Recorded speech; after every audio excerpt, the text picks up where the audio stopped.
माता पिता अनुचित निषिद्ध कर्म करने की आज्ञा दे तो पुत्र को क्या करना चाहिए। जी हाँ श्रोताओं, अनुचित आज्ञा दो तरह की होती है। जैसे अमुक को मार दो, दूसरों का अनिष्ट कर दो, ये आज्ञा हुई। और दूसरा एक आज्ञा यह होती है श्रोताओं को, तुम घर छोड़कर वन में चले जाओ, ये भी एक आज्ञा है। तो इनमें से दूसरी आज्ञा जो है श्रोताओं उसका तो पालन करना चाहिए, लेकिन पहली आज्ञा का पालन नहीं करना चाहिए। उसमें पिता की सामर्थ्य देखनी चाहिए। अगर पिता सामर्थ्य तो उस आज्ञा का पालन करने में कोई हर्ज नहीं है, और सामर्थ्य नहीं है तो आज्ञा का पालन नहीं करना चाहिए। जैसे प्रमाण है श्रोताओं, जमदग्नि थे जो है अपने पुत्र परशुराम से कहें कि तुम्हारी माँ व्यभिचारिणी है, तुम उसे मार दो, ये मेरी आज्ञा है। तो परशुराम जो है आज्ञा का पालन किए, जो है मार दिए, उनका गला काट दिए श्रोताओं अपनी माता का। जमदग्नि ने प्रसन्न होकर कहा कि तुम वरदान मांग लो।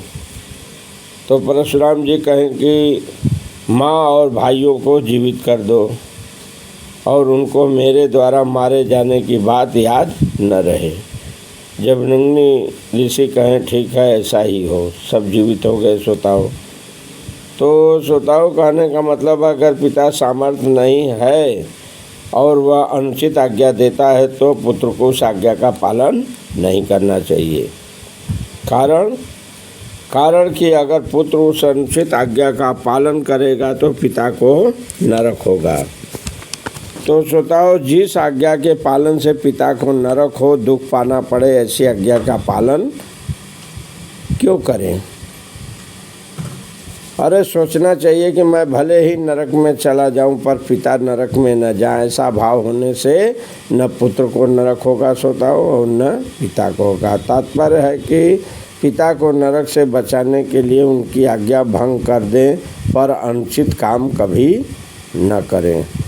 अगर पिता श्रोताओं सामर्थ्य नहीं है, वह अनुचित आज्ञा देता है, पर पुत्र ने उम्र भर माता पिता की किसी भी आज्ञा का उल्लंघन नहीं किया तो पुत्र उस अनुचित आज्ञा के पालन में जल्दबाजी न करे, उस पर विचार करे और भगवान को याद करे। जैसे आप जान लीजिए, जो है गौतम ऋषि थे, अपने पुत्र चिरकारी से कहे कि तुम्हारी माँ व्यभिचारिणी है, इसको मार डालो। ऐसा कहकर श्रोताओं गौतम ऋषि वन में चले गए। चिरकारी ने तलवार निकाली श्रोताओं और पिता की आज्ञा पर विचार करने लगे। वहाँ गौतम के मन में विचार आया कि उसको क्यों मारे, उसका त्याग भी तो कर सकते हैं। ऐसा विचार करके वे लौटकर आए तो उन्होंने देखे कि चिरकारी हाथ में तलवार लिए खड़ा है। अतः श्रोताओं उन्होंने चिरकारी को मना कर दिए कि माँ को मत मारो। तो श्रोताओं इस तरह से एक बार प्रेम से बोलिए श्री कृष्ण भगवान की जय।